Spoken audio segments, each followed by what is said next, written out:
Super bug के बारे में सुना है? सुपर बग वो एडवांस पैथोजन है, यानी कि बीमारी उत्पन्न करने वाले माइक्रो सूक्ष्म जीव जिन पर एंटीबायोटिक्स का असर खत्म हो जाता है। टीबी के बारे में सभी ने सुना होगा। क्या आपने एमडीआर यानी कि मल्टी ड्रग रेसिस्टेंट टीबी और उससे भी खतरनाक एक्सडीआर यानी कि एक्सट्रीमली ड्रग रेसिस्टेंट टीबी के बारे में सुना है? इन सब की वजह होते हैं super bugs.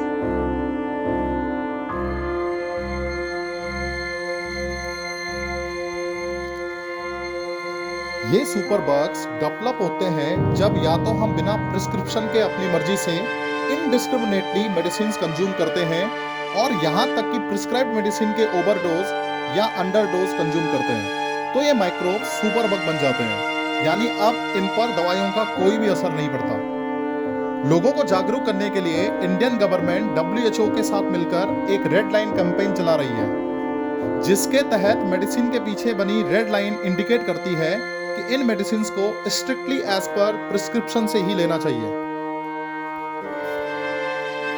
By the way, in antibiotics की जर्नी भी बड़ी इंटरेस्टिंग रही, क्योंकि एंटीबायोटिक्स की एब्सेंस में दुनिया ने बहुत डेडली एपिडेमिक्स फेस किए। हिस्ट्री के पन्ने खगोले तो 430 से 426 ईसा पूर्व यूरोप में कुछ बीमारियों ने जन्म लिया जिनका लोगों को नाम तक नहीं पता था। लोग इन्हें मिस्टीरियस डिसीज यानी कि रहस्यमयी बीमारियां कह के बुलाते थे। 14th सेंचुरी की बात करें तो प्लेग ने Europe, Asia and north Africa में इतनी हाहाकार मचाई कि लगभग 200 मिलियन लोगों को अपनी जान गंवानी पड़ी। प्लेग को ब्लैक डेथ के नाम से भी जाना जाता था। प्लेग एक लाइलाज बीमारी थी और प्लेग एर्सिनिया पेस्टिस नामक बैक्टीरिया के कारण फैल रही थी। मिड 19th सेंचुरी की बात करें तो विब्रियो कॉलेरी नामक बैक्टीरिया हैजा जैसी बीमारियां फैला रहा था।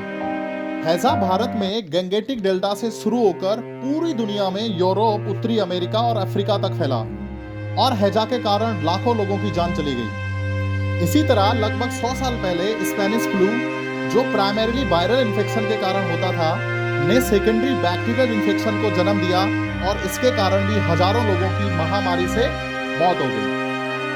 एंड 20th सेंचुरी से लेकर TB, as we all know, जो कि एक बैक्टीरियल इन्फेक्शन है, आज भी हजारों लोगों की जान ले रहा है।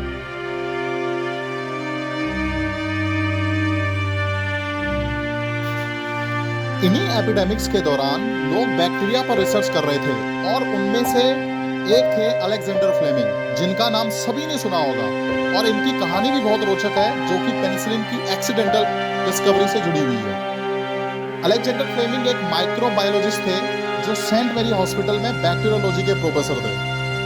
1927 ऑनवर्ड्स इन्होंने स्टेफिलोकोकाई बैक्टीरिया पर स्टडी करना शुरू किया और सितंबर 1928 में वीक लॉन्ग छुट्टी के बाद जब ये वापस आए तो उन्होंने देखा कि जो पेस्ट्री प्लेट पर बैक्टीरिया थे उनमें पेनिसिलियम नामक फंगस उगाया था, जिसे हम कॉमन लैंग्वेज में फफूंद भी कहते हैं। उस फफूंद ने कुछ ऐसे केमिकल्स रिलीज किए कि वहां पर बैक्टीरिया की ग्रोथ रुक गई।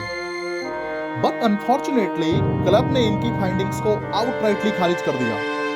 बायोकेमिस्ट और फंगल पदार्थों के स्पेशलिस्ट प्रोफेसर हैरोल्ड राइस्ट्रिक ने यहां तक कह दिया कि थ्योरेपेटिक पर्पस के लिए पेनिसिलिन का उत्पादन करना लगभग इम्पॉसिबल है। ये सब बातें लगभग 10 साल तक चली एंड फाइनली 1937 में पेनिसिलिन प्रोजेक्ट को परमिशन मिल गई, जिसके तहत 6 वुमेन, जिन्हें हिस्ट्री में पेनिसिलिन गर्ल्स के नाम से भी जाना जाता है, उन्हें हर हफ्ते कुछ कीमती मिलीग्राम पेनिसिलिन ग्रो करने के लिए अपॉइंट किया गया था।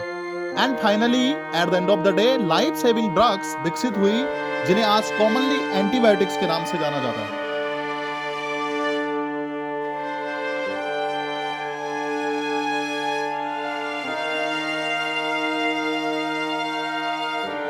एक मिनट के लिए आप सोचकर देखो, छोटी सी गले में खराश से लेकर बड़ी बड़ी surgery, organ transplant and cancer जैसी खतरनाक बीमारियों का इलाज करने के लिए एंटीबायोटिक्स का इस्तेमाल हो रहा है। यहाँ आप पूछ सकते हैं कि कैंसर ट्रीटमेंट और ऑर्गन ट्रांसप्लांट और even for that matter simple root canal treatment में एंटीबायोटिक्स का क्या यूज है।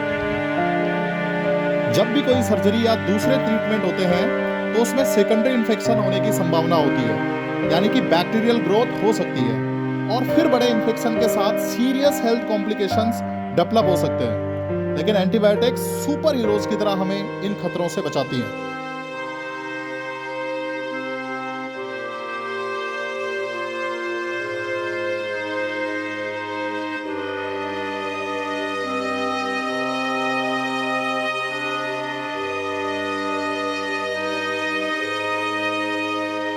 But here is a caveat again कि एंटीबायोटिक्स के ओवरडोज और डोजेज विदाउट प्रिस्क्रिप्शन कंज्यूम नहीं करना चाहिए, क्योंकि AMR एक साइलेंट पेंडेमिक के रूप में इमर्ज हो रहा है।